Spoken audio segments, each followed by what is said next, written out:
पाठशाला की पहली क्लास 2026 के ठीक पहले मोदी का बंगाल में कौन सा खेला भयंकर कंफ्यूज ममता को हिंदू और मंदिर अबहार से बचाएंगे क्या?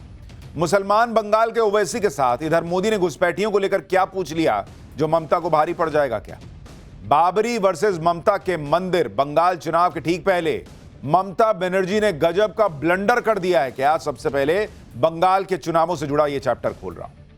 देखिए 2025 में नरेंद्र मोदी ने दिल्ली में केजरीवाल को जब हराया था तो लोग सोच भी नहीं सकते थे, खुद केजरीवाल कहते थे भाई कि हमको कोई नहीं हरा सकता। केजरीवाल की पॉलिटिक्स निपट गई दिल्ली में। बिहार में लालू की राजनीति निपटा दी गई, रिकॉर्ड जीत बिहार में दर्ज हुई। देश में राहुल गांधी की राजनीति को निपटाया ही हुआ है। अब नरेंद्र मोदी 2026 में ऐसा क्या करने जा रहे हैं कि बंगाल में ममता बनर्जी की पार्टी हिली हुई है? आज इसके बारे में आपको देखना चाहिए, क्योंकि ममता बनर्जी को इस वक्त समझ ही में नहीं आ रहा भाई कि वो करें तो करें क्या। कभी बाबरी मस्जिद पर उनकी राजनीति उलझी हुई है तो वो कभी हिंदू मंदिर की बात कर रही हैं, कभी हिंदू मंदिर बनते बनते रुक जा रहा है, कभी नया शिलान्यास हो रहा है। मतलब ममता बनर्जी की पॉलिटिक्स पहली बार, जो कहते हैं ना बोलचाल की भाषा में, कि कन्फ्यूजियाई हुई लग रही है। बंगाल में क्या गजब हो रहा है कि ममता बनर्जी इतनी कंफ्यूज हो गई हैं, आज आपको देखना चाहिए। नरेंद्र मोदी ने 2026 से ठीक पहले क्या खेला किया है कि ममता बनर्जी की पॉलिटिक्स बिल्कुल डिरेल होती दिख रही है। जो खुलकर बीजेपी को चुनौती देती थी कि बीजेपी कुछ भी कर ले, उनसे बंगाल में न जीत सकती, लेकिन ऐसी चुनौतियां तो केजरीवाल भी देते थे। केजरीवाल का क्या हुआ वो पूरा देश जानता है। आज केजरीवाल दिल्ली से गायब है। क्या ममता बनर्जी का भी यही हाल होने वाला है जो मोदी ने केजरीवाल के साथ किया? दिल्ली में 27 साल बाद मोदी बीजेपी को सत्ता में लेकर आ गए। अब बंगाल में जो बीजेपी कभी सत्ता में नहीं आई, क्या उसे सत्ता तक पहुंचाकर ही मोदी मानेंगे?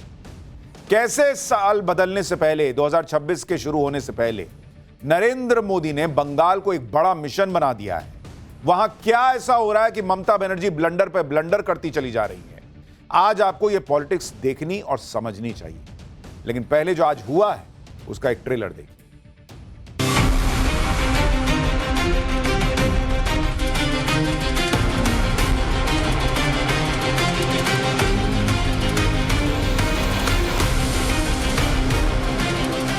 अगला चुनाव घुसपैठियों को निकालने के मुद्दे पर और घुसपैठ रोकने के मुद्दे पर लड़े जाने वाला है। जय मां दुर्गा, जय मां दुर्गा। बंगाल की हिंदुओं के हृदय पर घाव इतना गहरा बैठ गया है कि कोई मरहम काम नहीं आएगा। अब आपका जाने का समय तय होगा।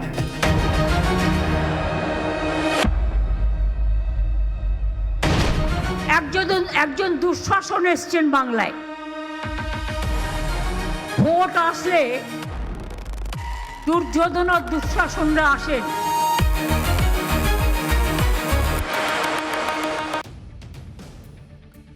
बॉस, ठंड के मौसम में बंगाल की सियासत में आग लगी हुई है। बंगाल में गजब हो रखा है। ममता बनर्जी के बारे में कहा जाता है कि एक वक्त पर जय श्री राम के नारे से चिढ़ जाती थी।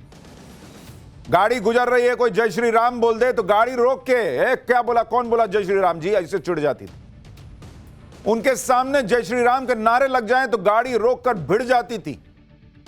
वो राम मंदिर को मोदी का गिमिक बताया करती थी। लेकिन बंगाल में नरेंद्र मोदी ने ऐसा खेला किया कि वही ममता बनर्जी मंदिर पर मंदिर बनवाने में जुट गई हैं, जय मां दुर्गे के नारे लगा रही हैं। आप देखिए कि ममता बनर्जी, जिनके ऊपर यह आरोप लगता रहा कि भाई वो वोट बैंक की पॉलिटिक्स के लिए हिंदुओं को साइड करके रखती हैं, उनसे उस तरह से जुड़ नहीं पाती हैं, यह आरोप लगाती है बीजेपी। आज ममता बनर्जी की पॉलिटिक्स देखिए, मंदिर पे मंदिर बनाने की बात, जय मां दुर्गा के नारे लग रहे हैं। एक बार जरा देखिए, फिर आपको पूरी पॉलिटिक्स समझाता हूं। जय मां दुर्गा, जय मां दुर्गा, जय मां दुर्गा। सर्वधर्म जिंदाबाद, सर्वधर्म जिंदाबाद। ममता बनर्जी जय मां दुर्गा के नारे लगा रही हैं, लेकिन बंगाल चुनाव से ठीक पहले ममता बनर्जी बंगाल की बाबरी मस्जिद से दूर होकर हिंदुत्व के रथ पर सवार कैसे हो गए? पब्लिक सोशल मीडिया पर चर्चा कर रही है कि क्या परिवर्तन दिख रहा है कि बाबरी मस्जिद से दूरी और मंदिर मंदिर की बात जय मां दुर्गा के नारे। आप देखिए ममता बनर्जी बंगाल में कैसे मंदिर पे मंदिर बनवा रही हैं, हिंदुओं के तीर्थों का विकास कर रही हैं। ममता बनर्जी ने कोलकाता में दुर्गा आंगन परिसर का शिलान्यास कर दिया। जनवरी के दूसरे हफ्ते में सिलीगुड़ी में महाकाल मंदिर की नींव रखने का ऐलान कर रही हैं। 5 जनवरी को हिंदुओं की तीर्थ गंगा सागर में पुल की नींव रखने वाली हैं। इससे पहले ममता बनर्जी ने दीघा में जगन्नाथ मंदिर का उद्घाटन कर दिया। यानी मंदिरों की बात ममता बनर्जी कर रही हैं। लोग पूछ रहे हैं कि इतने साल से बंगाल में राज में इतने मंदिर बनवाने का यह सुविचार जो है वो उनको अब आ रहा है। ममता बनर्जी बहुत सोच समझकर ऐसी ऐसी जगह मंदिर बनवा रही हैं जिससे वो बीजेपी के हिंदुत्व को काउंटर कर सके। जैसे बंगाल में महाकाल मंदिर की लोकेशन आप देखिए। ममता बनर्जी ने चुनाव से पहले सिलीगुड़ी में महाकाल मंदिर की नींव रखने की घोषणा कर दी। सिलीगुड़ी उत्तर बंगाल का प्रवेश द्वार है, जहां पिछले लोकसभा और विधानसभा चुनावों में बीजेपी ने टीएमसी का सूपड़ा साफ कर दिया था। उत्तर बंगाल में बीजेपी की पकड़ मजबूत है।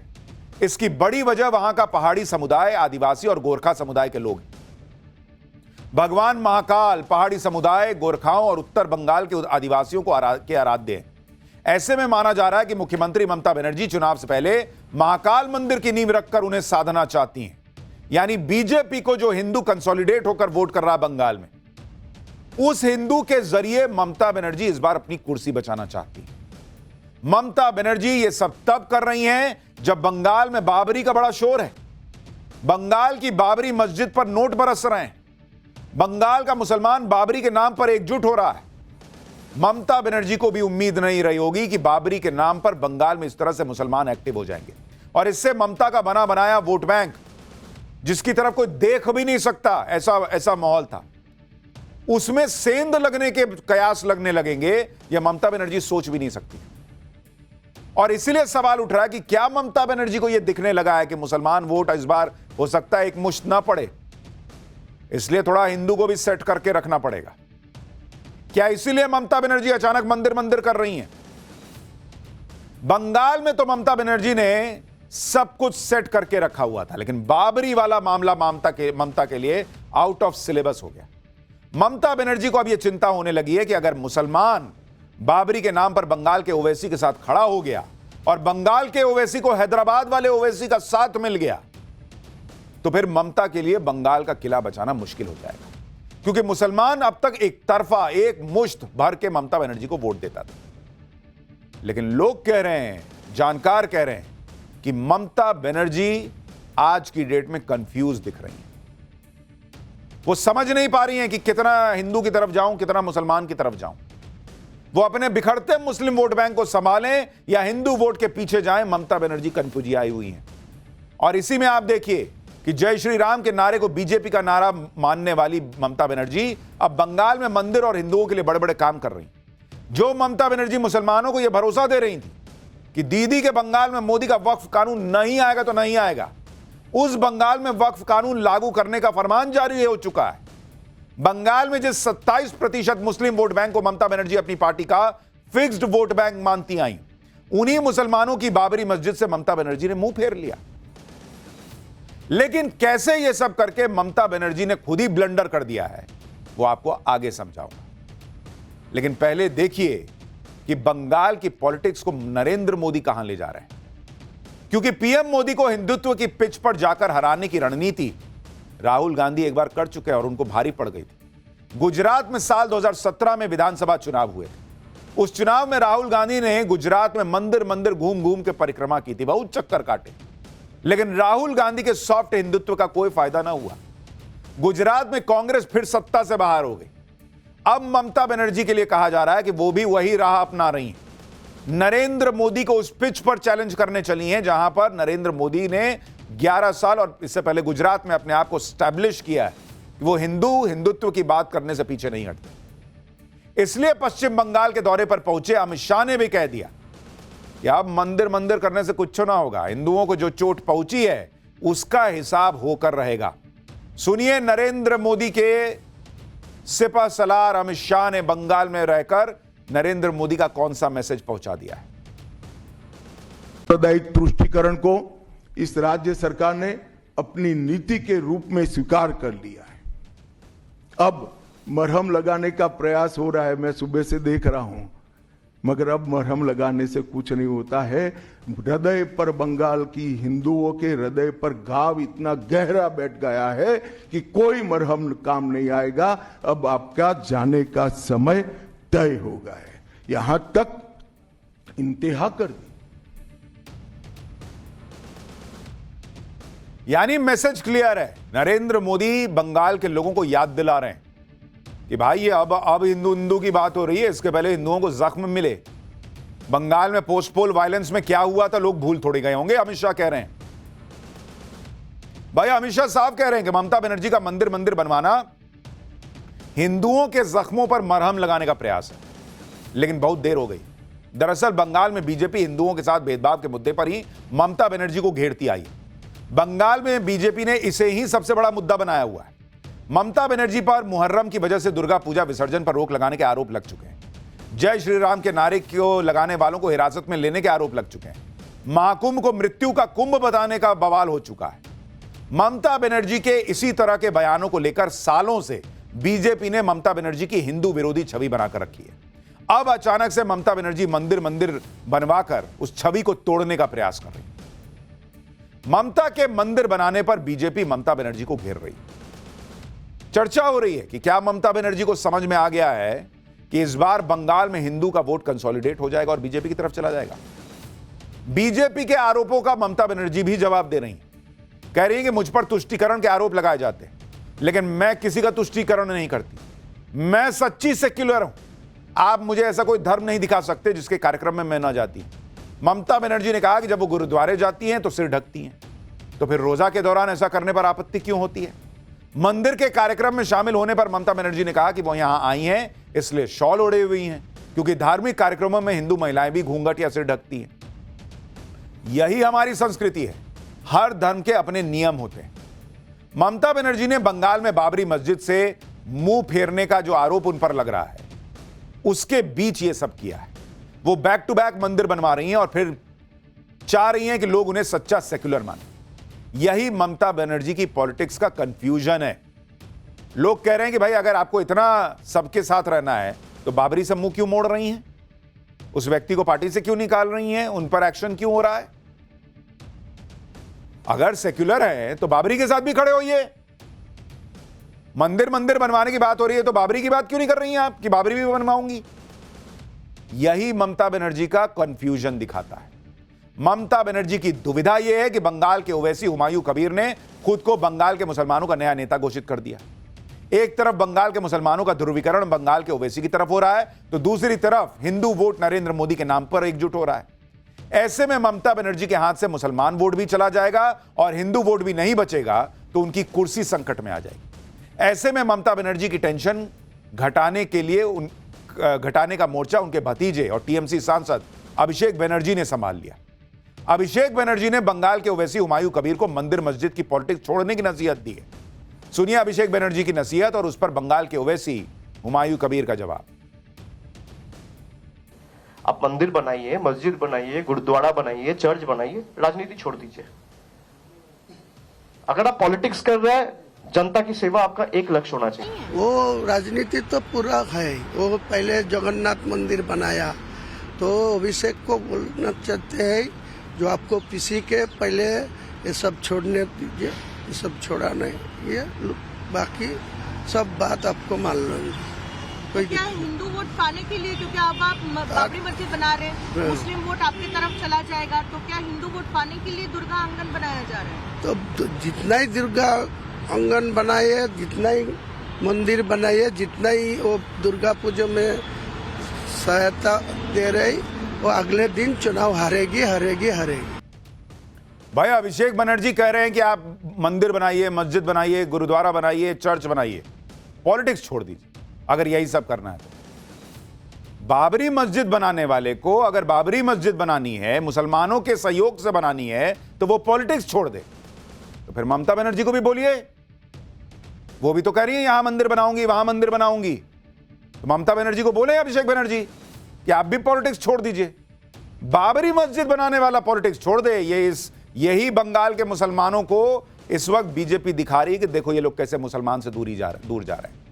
बंगाल के ओवैसी अगर मुसलमानों का वोट काट करके ममता बनर्जी को जबरदस्त झटका देने का प्रयास कर रहे हैं, तो उधर ममता बनर्जी को यह भी डर है कि कांग्रेस, लेफ्ट और दूसरी पार्टियों के हिंदू वोट बीजेपी खींच रही है। पिछले चुनाव के आंकड़े बता रहे हैं कि बंगाल का हिंदू वोट लगातार बीजेपी की तरफ शिफ्ट हो रहा है। बीजेपी का दावा है कि पिछले साल के लोकसभा चुनाव में उसे बंगाल में करीब 69% हिंदू वोट मिले। 2024 के लोकसभा चुनाव में ममता बनर्जी को 5 हिंदुओं में से केवल 1 हिंदू का वोट मिला, यानी करीब 17% हिंदू वोट। वहीं CSDS की रिपोर्ट के मुताबिक 2019 के लोकसभा चुनाव में बीजेपी को बंगाल में 57% हिंदू वोट मिले थे और 2014 में सिर्फ 21%। इस बार बंगाल चुनाव में बीजेपी का टारगेट है कि वो राज्य के 80% हिंदू वोटर से वोट डलवा सके, ताकि उसका हिंदू वोट बैंक 5% और बढ़कर 74% तक अगर पहुंच गया तो उसकी सीटें भी बढ़ जाएंगी। और इसके लिए बिहार चुनाव के बाद ही पीएम मोदी ने बंगाल प्लान पर एक्शन शुरू कर दिया। बीजेपी के तमाम बड़े नेता बंगाल में डेरा डाल चुके हैं और 3 दिन के दौरे पर बंगाल पहुंचे अमित शाह भी कह रहे हैं कि मंदिर पॉलिटिक्स शुरू करने में ममता बनर्जी ने बहुत देर कर दी। मंदिर और मस्जिद दोनों की राजनीति कौन कर रहा है? एक तृणमूल से निकले हुए एमएलए कर रहे हैं और एक तृणमूल कांग्रेस कर रही है। मैं तो भाई किसी भी कारण से मंदिर बनाते ही इसका स्वागत करता हूं, मगर बहुत देरी कर दी है उन्होंने। बीजेपी ने बंगाल पे पूरा जोर लगा दिया है बॉस। बंगाल में मंदिर मस्जिद की पॉलिटिक्स में घिरी ममता बनर्जी की एक बड़ी मुसीबत बांग्लादेशी घुसपैठियों का मुद्दा भी है। घुसपैठियों पर आज ममता बनर्जी से वो सवाल पूछे गए जो उन्हें चुनाव में बहुत भारी पड़ जाएंगे, क्योंकि ममता बनर्जी अक्सर कहती रहती है कि घुसपैठी अगर आ रहे हैं तो फिर कहां से आ रहे हैं, जिम्मेदारी तो केंद्र सरकार की है, बीएसएफ तो मोदी शाह के पास है, बॉर्डर सिक्योरिटी फोर्स। लेकिन आज ममता बनर्जी से अमित शाह ने उलटकर सवाल कर दिया कि कौन सरकार है जो बॉर्डर पर फेंसिंग के लिए जगह ही नहीं दे रही है। घुसपैठिया बंगाल के किसी गांव में घुसता है तो उस पर किसी तरह का एक्शन क्यों नहीं लिया जाता? ममता सरकार क्या कर रही है? घुसपैठियों को वापस क्यों नहीं भेजती? अमित शाह ने यह भी सवाल पूछा कि बंगाल की तरह कश्मीर, असम, त्रिपुरा के बॉर्डर से घुसपैठ क्यों नहीं हो पाती, क्यों बंगाल में हो जाती है? यानी अमित शाह ने पूरा सवाल घुमा के ममता बनर्जी की टेबल की तरफ कर दिया कि आप बताइए बंगाल में यह कैसे हो रहा है। उन्होंने तो खुल के कहा भाई कि घुसपैठ के मुद्दे पे हम चुनाव लड़ेंगे। बंगाल के लोगों को देखना होगा कि उनका हक घुसपैठियों को देना है या उन घुसपैठियों को बाहर करना है। सुनिए अमित शाह को। अगला चुनाव घुसपैठियों को निकालने के मुद्दे पर और घुसपैठ रोकने के मुद्दे पर लड़े जाने वाला है, क्योंकि न केवल ये बंगाल का अब मामला रहा है, अब ये राष्ट्रीय सुरक्षा का मामला है। देश की संस्कृति को बचाना है, देश की सुरक्षा को सुनिश्चित करना है, तो बंगाल की बॉर्डर सील कर दे, ऐसी देशभक्त सरकार यहां लानी पड़ेगी जो ममता बनर्जी नहीं कर सकती, केवल और केवल भारतीय जनता पार्टी कर सकती है। इन सवालों पर घिरी बंगाल की मुख्यमंत्री ममता बनर्जी ने जवाब में पहलगाम हमले की बात करना शुरू कर दिया। बांकुरा की एक रैली में ममता बनर्जी ने कहा कि बीजेपी के लोग कह रहे हैं कि घुसपैठ रोकने के लिए ममता बनर्जी ने जमीन नहीं दी। पेट्रोपाल और अंडाल में जमीन किसकी सरकार ने दी? आगे ममता बनर्जी ने कहा कि बीजेपी कह रही है कि घुसपैठिए सिर्फ बंगाल से ही आते हैं। अगर ऐसा है तो पहलगाम हमला कैसे हुआ? दिल्ली में घटना के पीछे कौन था? यही नहीं, ममता बनर्जी ने कहा कि बीजेपी हर चुनाव में सोनार बांग्ला का वादा करती है, लेकिन बीजेपी शासित राज्यों में बंगाली भाषी लोगों पर अत्याचार हो रहे हैं। बीजेपी के सवालों से ममता बनर्जी इतने गुस्से में आ गई कि उन्होंने बिना नाम लिए शकुनी मामा का चेला दुशासन बंगाल में जानकारी इकट्ठा करने आया है यह कह दिया। जैसे ही बंगाल में चुनाव आते हैं दुशासन और दुर्योधन दिखने लगते हैं। सुनिए ममता बनर्जी कैसी भाषा का इस्तेमाल कर रही हैं। একজন দুঃশাসন এসছেন বাংলায়। ভোট আসলে দুর্যোধন আর দুঃশাসনরা আসেন, ওদের চোখে দেখবেন, দু চোখে দেখলেই আতঙ্ক হবে, এই বুঝি কিছু ক্ষতি করতে এলো রে, এলো রে, এলো রে, এলো রে, গেল রে, গেল রে, গেল রে। দুঃশাসন বাবু এসছেন, শকুনি মামার চেলা চামুন্ডারা ঘুরে বেড়াচ্ছে আর বলে বেড়াচ্ছে বাংলায় নাকি 1.5 কোটি লোকের নাম বাদ যাবে। কেন? देखिए, ममता बनर्जी जिस तरह से भड़की हुई है ना, उससे साफ लग रहा है कि कहीं ना कहीं बंगाल में उनका मामला गड़बड़ हो रहा है। उनको भी लग रहा है, क्योंकि उधर ममता बनर्जी टेंशन में, इधर नरेंद्र मोदी बंगाल में ऐतिहासिक जीत के दावे ठोक रहे हैं। और यह दावा पिछले कुछ सालों में बंगाल में बीजेपी के बढ़ते जबरदस्त ग्राफ और कुछ सालों के चुनावी आंकड़ों से समझा जा सकता है। आप खुद देखिए कि साल 2014 के लोकसभा चुनाव में बंगाल में बीजेपी का वोट शेयर 17% था और चुनाव में उसको 2 लोकसभा सीट आई थी। 2016 के विधानसभा चुनाव में बीजेपी को 10% वोट मिले थे, 3 सीट आई थी। 2019 के लोकसभा चुनाव में बंगाल में बीजेपी का वोट शेयर 17% से बढ़कर सीधा 41% चला गया और 18 लोकसभा सीटें आई। इसी तरह 2021 के विधानसभा चुनाव में भी बीजेपी ने 38% वोट शेयर के साथ 77 विधानसभा सीटें जीती। पिछले साल हुए लोकसभा चुनाव में बीजेपी का वोट शेयर 39% रहा और उसे 12 लोकसभा सीटों पर जीत मिली। यानी बीजेपी अब बंगाल में ऑलमोस्ट 40% वोट शेयर के आसपास आकर रुक गई।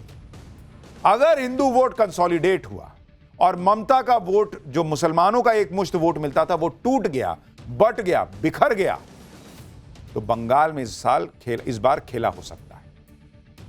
इन्हीं आंकड़ों के दम पर पीएम मोदी और अमित शाह की जोड़ी बंगाल में इस बार शानदार जीत के दावे कर रही है, अभी से जोर लगा रही है। बंगाल में मार्च अप्रैल में चुनाव होने हैं, अभी 3-4 महीना है, लेकिन ये लोग अभी से लग गए और कहा जा रहा है कि ये तो अभी शुरुआत है, अभी तो बहुत खेला बचा है। बंगाल के सियासी हलचल की गूंज आज उस वक्त दिल्ली पहुंच गई जब कांग्रेस नेता अधीर रंजन चौधरी अचानक पीएम मोदी से मिलने पहुंच गए।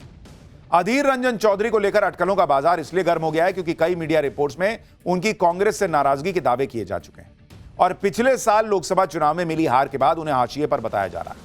टीएमसी ने बंगाल में इंडी गठबंधन टूटने के लिए अधीर रंजन चौधरी को ही वजह बताया था और चुनाव में हार के बाद अधीर रंजन चौधरी को बंगाल प्रदेश कांग्रेस अध्यक्ष पद से भी हटा दिया गया था। खुद पीएम मोदी ने भी संसद में चर्चा के दौरान तंज किया था कि कोलकाता से एक फोन कॉल पर उन्हें साइडलाइन कर दिया गया।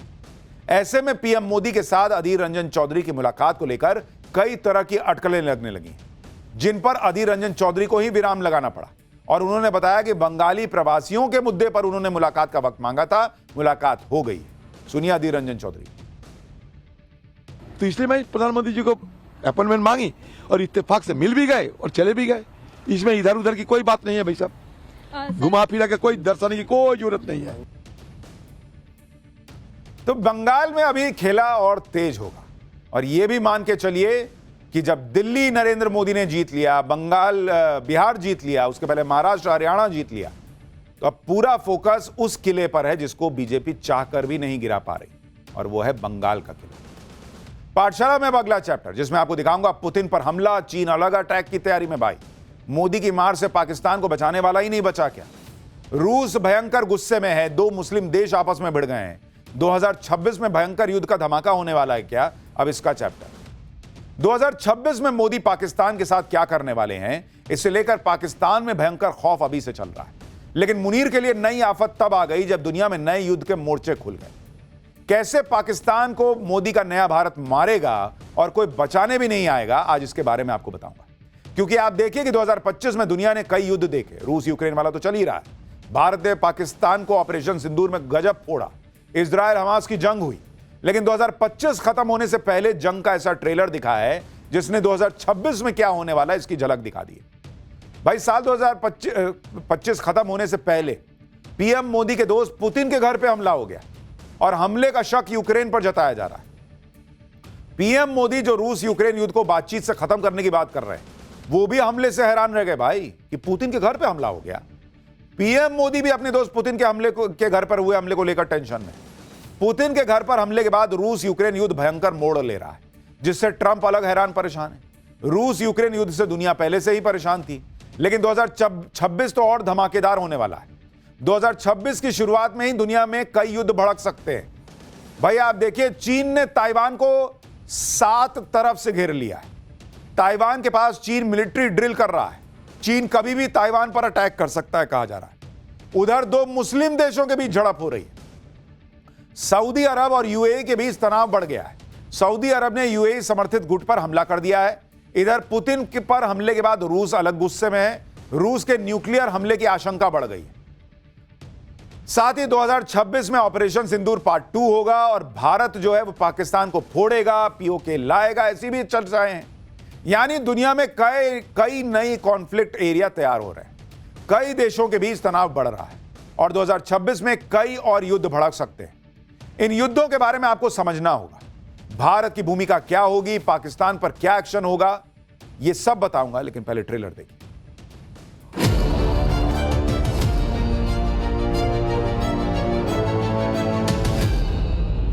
हमारी लगातार चर्चा होती रही है। एक सच्चे मित्र के रूप में हमें सभी चीजों से अवगत कराया। Told me about early in the morning. He said he was attacked. That's no good. And he hasn't told me anything about it. I certainly have seen it.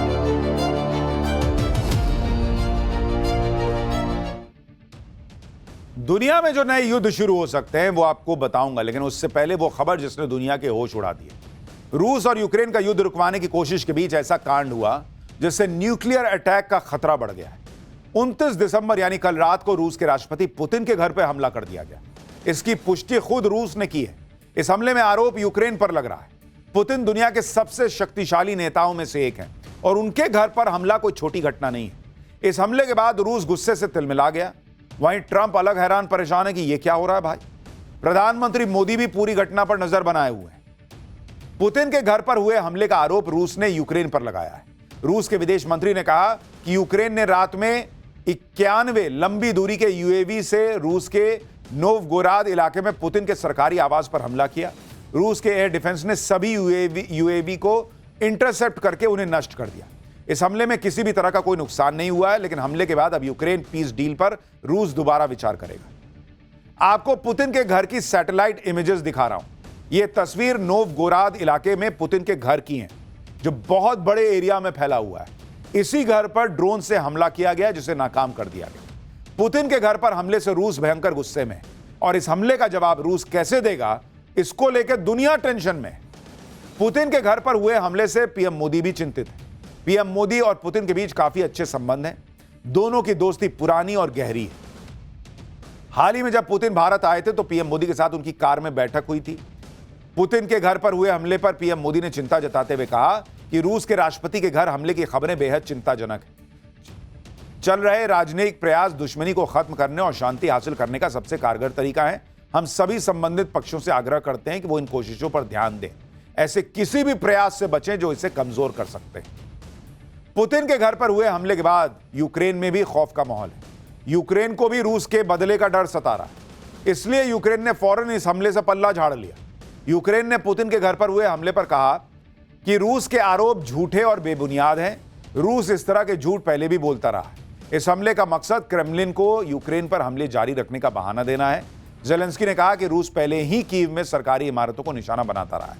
यह बहुत जरूरी है कि अब दुनिया चुप न रहे। हम रूस को स्थायी शांति हासिल करने के काम को कमजोर नहीं करने दे सकते।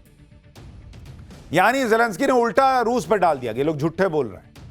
जेलेंस्की ने पुतिन के घर हमले को रूस की साजिश बता दिया। उधर पुतिन के घर हुए हमले से ट्रंप भड़के हुए हैं। ट्रंप ने कहा कि पुतिन के घर पर हमले की जानकारी खुद पुतिन से उनको मिली है और इस बात से वो बहुत ज्यादा गुस्से में है। ये सब करने का ये सही समय नहीं है। यानी ट्रंप को भी आग लग गई कि क्या ये यार यूक्रेन, हम यहां युद्ध रुकवाने की बात कर रहे हैं, ये उधर पुतिन के घर पे हमले कर रहा है। अमेरिका के ही दम पर जेलेंस्की इतने दिनों से रूस से जंग लड़ रहे हैं। सुनिए ट्रंप ने पुतिन के घर पर अटैक को लेकर क्या कह दिया है। President Putin told me about early in the morning. He said he was attacked. That's no good. It's no But good. Russian officials Don't said forget, the Tomahawks. I stopped the Tomahawks. I didn't want that because we're talking about, it's a delicate period of time. But This is not the right time. It's one thing to be offensive because they're offensive. It's another thing to attack his house. It's not the right time to do any of that. Putin वो नेता नहीं है जो इस तरह के हमले भूल जाएं, और यही वो बात है जिससे दुनिया परेशान है। एक बात तो तय है कि पुतिन इस हमले का बदला जरूर लेंगे, और वो किस तरह का होगा इसके बारे में अभी से चर्चाएं शुरू हो गई। एक्सपर्ट्स का कहना है कि पुतिन के घर हमले से न्यूक्लियर वॉर शुरू हो सकती है। यह हमला रूस के न्यूक्लियर कमांड सेंटर पर हमला था। पुतिन के घर में खास कम्युनिकेशन नोड्स होते हैं जिससे वो परमाणु हमले का आदेश दे सकते हैं। हमले के बाद रूस अब न्यूक्लियर अटैक कर सकता है। इस हमले से शांति वार्ता खटाई में पड़ सकती है, जिसके बाद दुनिया भर में लड़ाइयां शुरू हो सकती हैं। पुतिन के घर पर हमला चाहे यूक्रेन ने किया या किसी और ने किया, एक बात तो तय है कि अब पुतिन को रोकना बहुत मुश्किल होगा। पुतिन ने रूस के सबसे खतरनाक एयर डिफेंस सिस्टम को एक्टिवेट कर दिया। अगर पुतिन परमाणु हमला करते हैं तो उस पर अमेरिका भी रिएक्ट करेगा। अमेरिका की एयरफोर्स के खिलाफ पुतिन ने सबसे latest S-500 air defence system activate कर दिया है।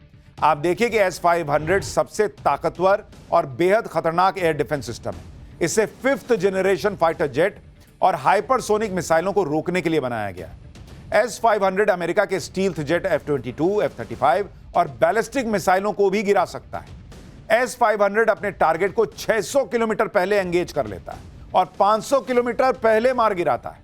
यानी पुतिन ने रूस का एयर डिफेंस एकदम अभेद्य बना दिया है, जिसके बाद पुतिन अब कोई बड़ा फैसला ले सकते हैं। लेकिन कहां तो रूस यूक्रेन युद्ध रोकने की बातें हो रही थी और कहां अब यह युद्ध और भड़कता दिख रहा है। इसी बीच नई आफत है कि यूक्रेन युद्ध तो रुक नहीं रहा, दूसरे युद्धों की आहट आ गई है। नए वॉर फ्रंट खुल रहे हैं। इसमें नया वॉर फ्रंट है चीन और ताइवान का। चीन और ताइवान के बीच पुरानी लड़ाई है। ताइवान खुद को अलग देश बताता है। चीन का कहना है कि अरे ताइवान तो उसका हिस्सा है। लंबे समय से दोनों के बीच संघर्ष होता रहा है, लेकिन अब आशंका जताई जा रही है कि चीन नए साल यानी 2026 में ताइवान पर अटैक कर देगा। चीन की सेना ने ताइवान को घेर के सैन्य अभ्यास शुरू कर दिया है। चीन की यह मिलिट्री एक्सरसाइज ड्रिल ताइवान को चारों तरफ से घेर के हो रही है। ताइवान चारों तरफ से समुद्र में घिरा हुआ है और उसी समुद्र में चीन की जो सेना है वो मिलिट्री एक्सरसाइज कर रही है। चीन ने ताइवान को जिस तरह से घेर लिया है, उस तरह की मिलिट्री एक्सरसाइज चीन ने पहले कभी नहीं की। कई लोगों को ऐसा लग रहा है कि चीन इस बार युद्ध करके ही मानेगा। चीन ने खुद इसका वीडियो जारी किया। ये तस्वीरें चीन ने जारी की हैं। इसमें चीन की सेना मिलिट्री एक्सरसाइज करते हुए दिख रही है। खास बात यह है कि चीन इस एक्सरसाइज में ड्रोन, ह्यूमनॉइड और रोबोट्स का जमकर इस्तेमाल कर रहा है, यह भी कहा जा रहा है। कुछ हालांकि AI जनरेटेड वीडियोस भी लग रहे हैं। यह नेक्स्ट लेवल वॉर एक्सरसाइज की तरह है। आप देखिए कि चीन ने इसके लिए कितनी फोर्स उतारी हुई है। चीन के इस सैन्य अभ्यास का नाम जस्टिस मिशन 2025 है। इसमें आर्मी, नेवी, एयरफोर्स और रॉकेट फोर्स शामिल है। वॉरशिप, फाइटर जेट, बॉम्बर मिसाइलों का इस्तेमाल हो रहा है। समुद्री और हवाई टारगेट को निशाना बनाने का अभ्यास किया जा रहा है। बंदरगाहों की नाकाबंदी कर दी गई है। बाहरी दखल को रोकने का भी अभ्यास हो रहा है। चीन जस्टिस मिशन 2025 में अपनी पूरी ताकत दिखा रहा है। चीन के इरादे बहुत खतरनाक लग रहे हैं। चीन की इस मिलिट्री ड्रिल से ट्रंप भी हैरान है। हालांकि ट्रंप का कहना है कि जिनपिंग के साथ बहुत अच्छे रिश्ते हैं और जिनपिंग ताइवान पर हमला नहीं करेंगे। Well, I have a great relationship with President Xi, and he hasn't told me anything about it. I certainly have seen it, but he hasn't told me anything about it, and I don't believe he's going to be doing it. No, nothing worries me. Nothing. इनको आजकल कोई कुछ बताता है। Putin के घर पे हमला हो गया, इनको बता के हुआ था क्या? चीन इनको बता के करेगा कि मैं ताइवान को ठोकने जा रहा हूं। चीन ने किस तरह से ताइवान की घेराबंदी की है आपको देखना चाहिए। ये मैप देखिए, इसमें ताइवान को के चारों तरफ से चीन की मिलिट्री एक्सरसाइज होती दिख रही है। ये वो जोन है जो चीन ने बनाया है। लाल रंग वाले जो आप जोन देख रहे हैं, आप देखिए ना, 7 जोन है। लाल रंग वाले जोन में चीन की सेना एक्सरसाइज कर रही है। हल्के नारंगी रंग वाले जोन को चीन ने वार्निंग जोन घोषित कर रखा है और यह सब ताइवान की एयर डिफेंस लाइन के अंदर हो रहा है। यानी चीन की सेना ताइवान के एयर डिफेंस रेंज के अंदर घुसकर लाइव फायर ड्रिल और कॉम्बैट एक्सरसाइज कर रही है। और अब आप बताइए, यह हड़काने जैसा नहीं है कि आप पूरे चारों तरफ से घेर लिए, 7 जोन बना दिए, अब वहीं एक्सरसाइज कर रहे हैं, दूसरे जगह नहीं कर सकते थे। अगर चीन ताकतवर है और अपनी ताकत दिखा रहा है, ताइवान कम है। ताइवान भले ही चीन के मुकाबले बहुत छोटा है, लेकिन चीन के जवाब में ताइवान ने भी कमर कस ली है। चीन की कार्रवाई के जवाब में ताइवान ने भी काउंटर कॉम्बैट एक्सरसाइज शुरू कर दी है। ताइवान के रक्षा मंत्रालय ने कहा है कि उनकी आर्मी, नेवी और एयरफोर्स पूरी तरह से तैयार है, अलर्ट पर हैं, शॉर्ट नोटिस पर पलटवार करने के लिए तैयार है। वहीं चीन की मिलिट्री एक्सरसाइज पर ताइवान ने कहा कि चीन उकसावे वाली हरकतें कर रहा है। ताइवान किसी के दबाव में न आने वाला। चीन ने ताइवान की घेराबंदी कर दी है।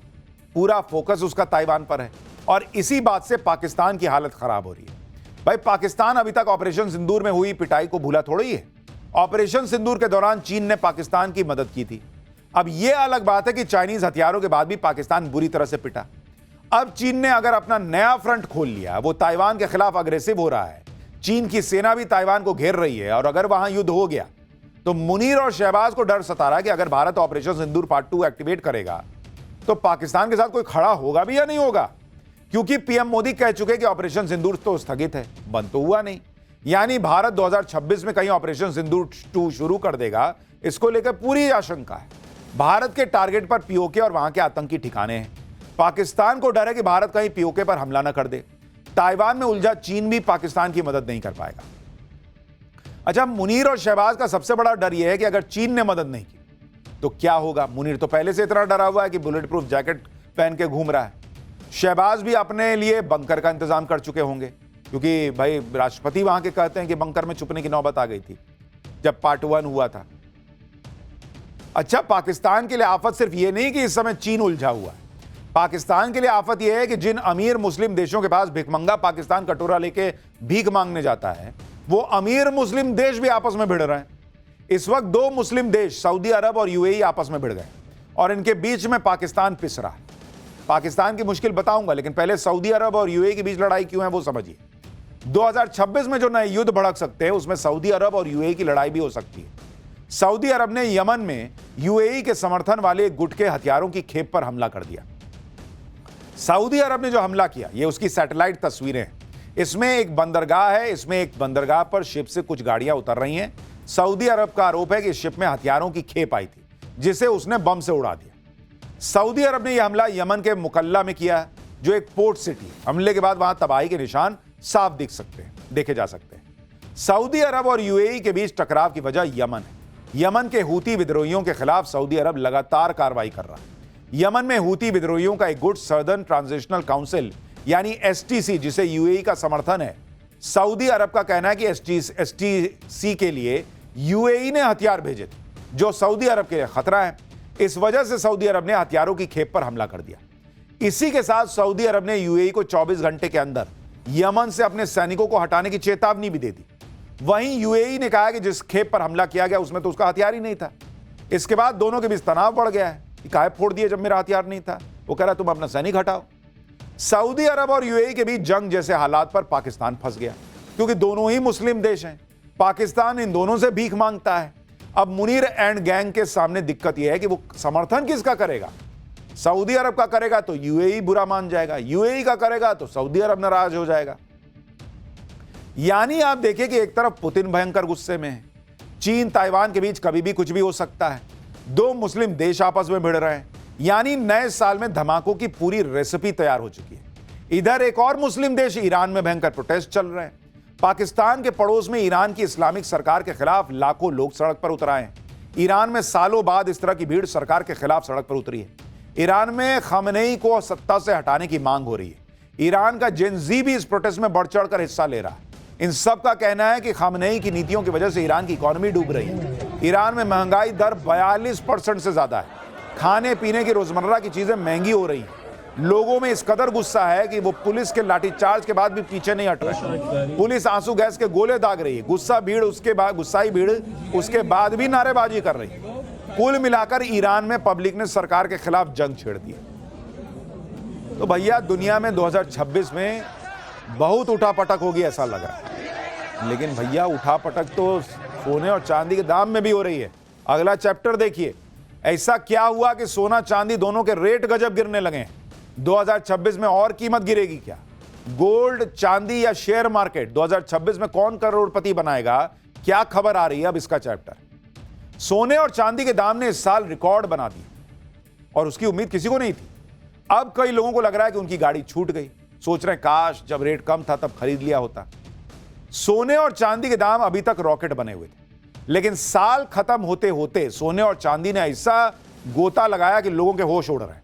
सोना चांदी का जो दाम ऑल टाइम हाई होने का रिकॉर्ड तोड़ रहा था, वो साल के आखिरी दिनों में धड़ाम हो गया है। चांदी में बड़ा निवेश करने वालों को तो बहुत बड़ा झटका लगते लगते बचा। एक दिन में चांदी के दाम ने ऑल टाइम हाई का रिकॉर्ड बनाया, लेकिन चंद ही घंटों में सबसे ज्यादा गिरने का भी रिकॉर्ड तोड़ दिया। भाई 29 दिसंबर को सोने का रेट 1,40,000 रुपए प्रति 10 ग्राम पहुंच गया था, लेकिन कुछ ही घंटे में 6,000 गिर गया और 1,34,000 पे आ गया। 29 दिसंबर को चांदी ने 2,54,000 का ऑल टाइम हाई का लेवल छुआ, लेकिन भाई साहब कुछ ही देर बाद 31,500 रुपया रेट गिर गया और 2,22,000 पे आ गया प्रति किलो। सोने और चांदी के रेट में गिरावट का यह दौर आज भी जारी रहा। सोना करीब 2,500 रुपए आज गिर गया, चांदी में भी करीब 4,000 रुपए की गिरावट आई।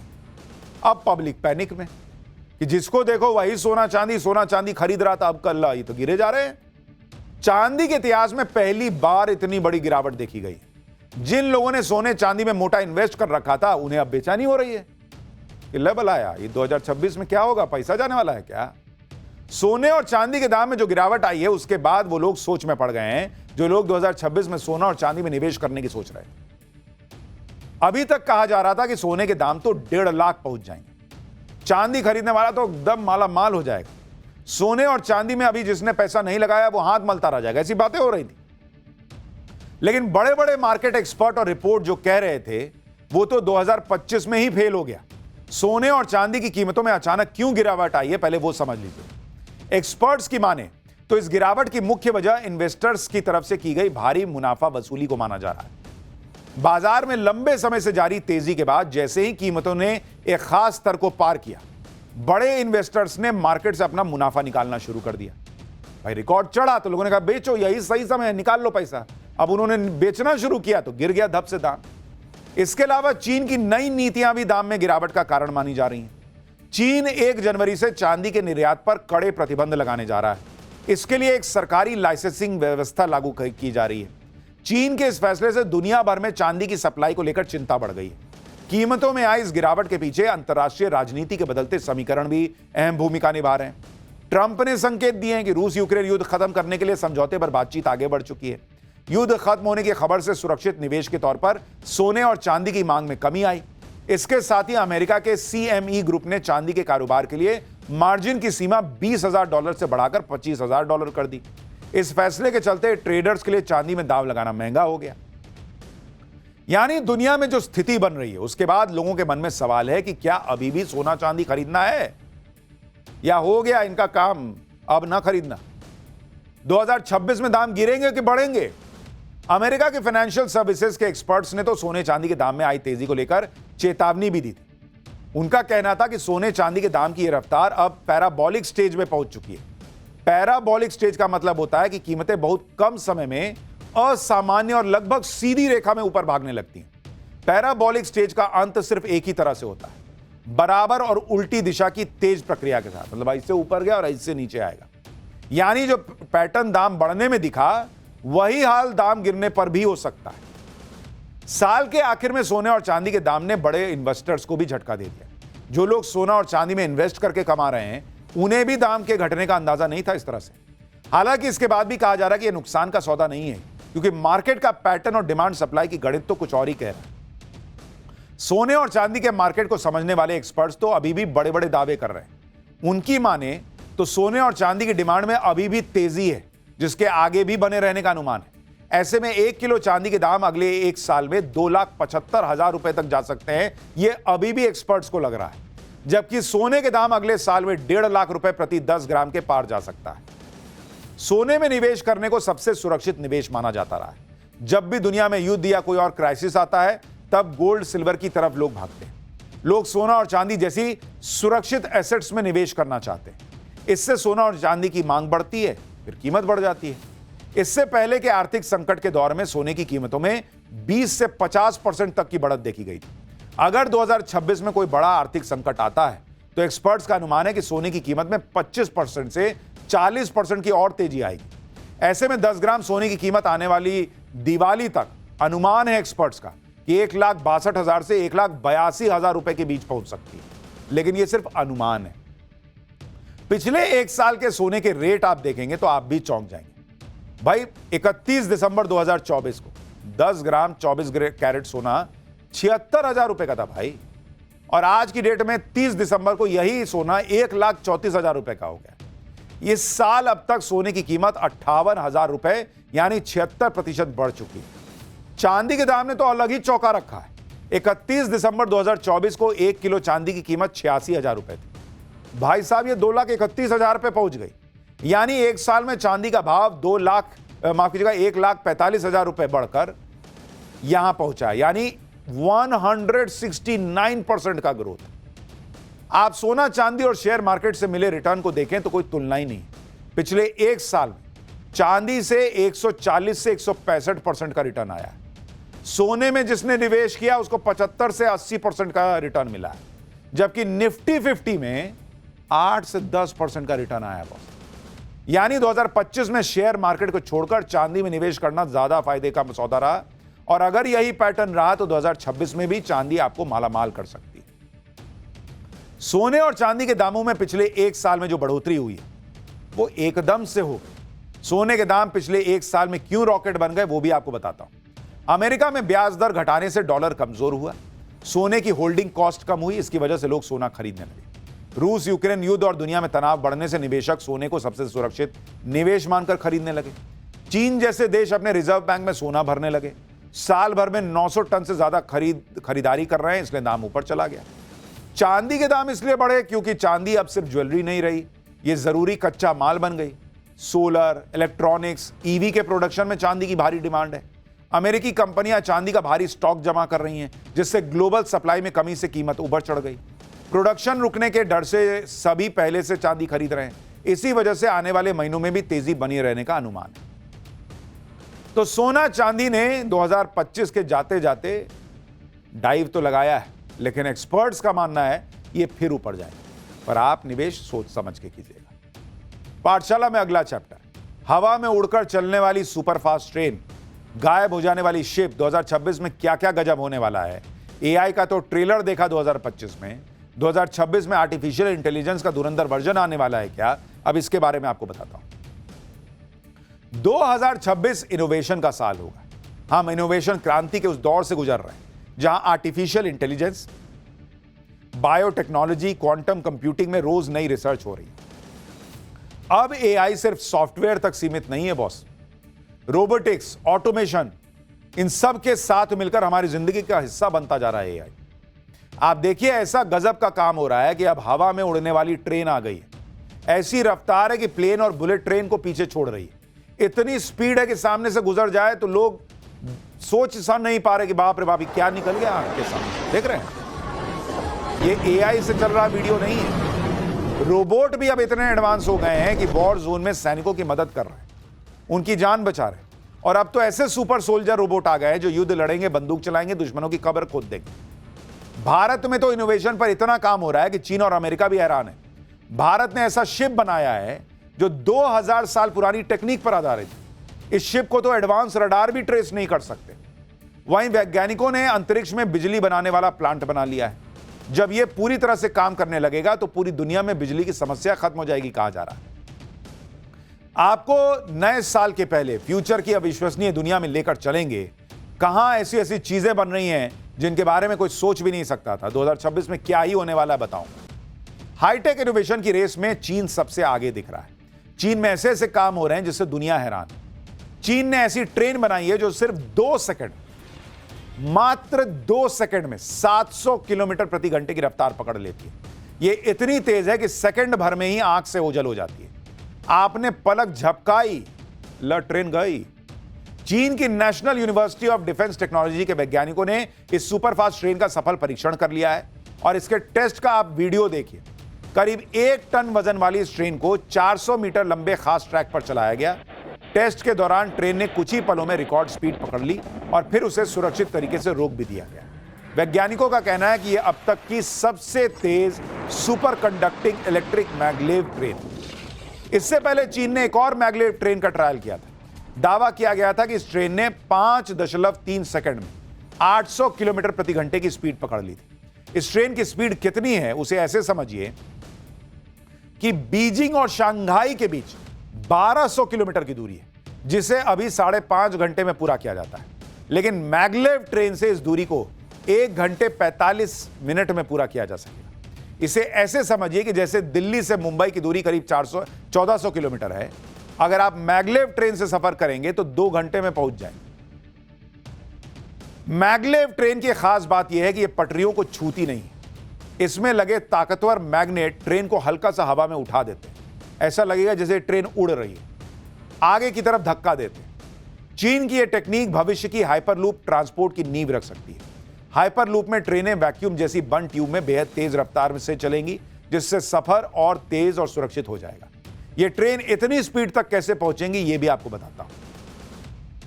यह ट्रेन जो है वो बिना पहियों के मैग्नेटिक पावर यानी चुंबकीय ताकत से चलती हैं।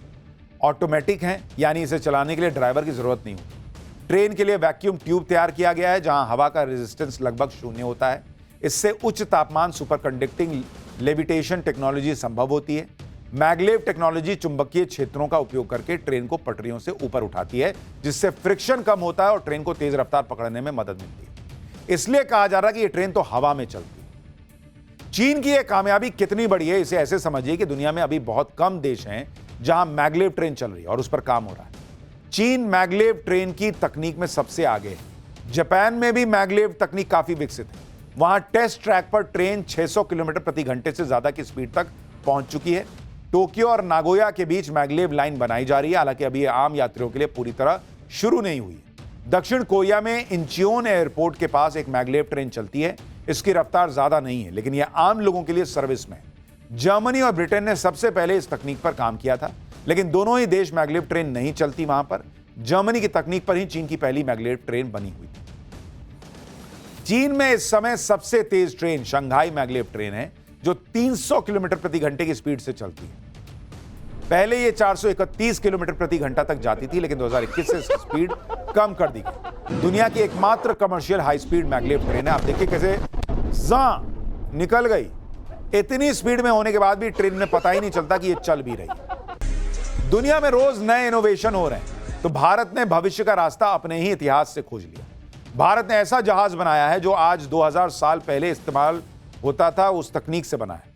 तब ना जीपीएस होता था, ना ही जहाज में इंजन होता था। इसके बाद भी जहाज पूरी दुनिया का चक्कर लगा लेता था। भारत ने अब ऐसा ही जहाज दोबारा बनाया है, जिसे नाम दिया गया है INSV कौंडिन्य। आपको जानकर हैरानी होगी कि INSV कौंडिन्य का डिजाइन 5वीं सदी के मर्चेंट शिप से लिया गया है, जो अजंता की गुफाओं में मिली पेंटिंग्स पर आधारित है। INSV कौंडिन्य बनाकर भारत ने दुनिया को दिखा दिया कि जिस टेक्नोलॉजी के बारे में कई देश आज भी रिसर्च कर रहे हैं, भारत में वो टेक्नोलॉजी 2000 साल पहले काम कर रही थी। INSV कौंडिन्य क्यों खास है वो भी आपको बताता हूं। लकड़ी के तख्तों से बने इस जहाज को नारियल की रस्सियों से सिला गया है। इसमें कील का इस्तेमाल नहीं किया गया। जहाज के जॉइंट्स में गोंद लगाया गया है। जहाज में न तो इंजन है, ना ही जीपीएस है। इसमें चौकोर कॉटन सेल और पैडल लगे हैं। यह जहाज पूरी तरह से हवा से चलेगा, जैसे आज से 2000 साल पहले चलता था। आज किसी को भी ऐसे जहाज को चलाने का प्रैक्टिकल अनुभव नहीं है। इसी वजह से इसके क्रू मेंबर्स को पिछले कई महीनों से खास ट्रेनिंग दी जा रही है। INSV कौंडिन्य को पोरबंदर से ओमान के लिए रवाना किया गया है। INS कौंडिन्य 1400 किलोमीटर का सफर 15 दिन में तय करेगा। मेडिकल साइंस में ऐसे ऐसे क्रांतिकारी डेवलपमेंट हो रहे हैं जो इलाज करने के तरीकों को ही बदल देंगे। स्विट्जरलैंड के ETH ज्यूरिक के वैज्ञानिकों ने एक माइक्रो रोबोट बना लिया है, जो रेत के दाने जितना छोटा है।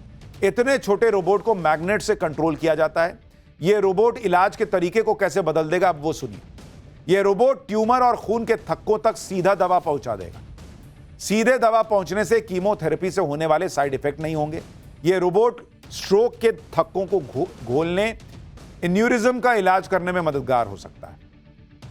इसके अलावा ब्रेन कैंसर तक दवा पहुंचाने में उपयोगी साबित हो सकती है। रोबोट को आयरन ऑक्साइड के नैनो पार्टिकल्स का इस्तेमाल करके बनाया गया है, जिससे इसे इलेक्ट्रोमैग्नेटिक सिस्टम की मदद से कंट्रोल किया जा सकता है। इसमें टैंटलम के कण होते हैं, जो इसे एक्सरे में आसानी से देखने योग्य बनाते हैं। टैंटलम नैनो पार्टिकल्स की वजह से डॉक्टर इसकी स्पीड को ट्रैक कर सकते हैं। इस रोबोट का ह्यूमन ब्लड वेसल के सिलिकॉन मॉडल पर परीक्षण सफल रहा है। वैज्ञानिकों का लक्ष्य है कि 3 से 5 साल में ह्यूमन क्लिनिकल ट्रायल भी इसका शुरू किया जा सके। उधर जापान ने अंतरिक्ष में बड़ी बाजी मार ली है। पूरी दुनिया बिजली की समस्या से जूझ रही है, तो जापान ने अंतरिक्ष में बिजली पैदा करने की टेक्निक खोज ली है। यह तकनीक क्लीन और 24 घंटे लगातार मिलने वाली सोलर एनर्जी का एक नया स्रोत हो सकती है, जिस पर मौसम का भी असर नहीं पड़ेगा। अब सुनिए ये कैसे काम करेगी। सैटेलाइट अंतरिक्ष में सूरज की रोशनी से मिलने वाली एनर्जी को इकट्ठा करेंगे। सोलर एनर्जी को स्पेस में ही माइक्रोवेव में बदल देंगे। माइक्रोवेव को वायरलेस तरीके से जमीन पर भेजा जाएगा, जमीन पर इन्हें वापस बिजली में कन्वर्ट कर दिया जाएगा। विमानों का इस्तेमाल करके इसका सफल ट्रायल किया जा चुका है। जैक्सा का लक्ष्य है 2040 तक ऐसा सिस्टम बनाना जो पूरे शहर को बिजली दे सके। यानी दुनिया भर में सिर्फ साल नहीं आ रहा, नया नहीं आ रहा, बल्कि नई नई तकनीकें, नए नए आविष्कार आ रहे हैं।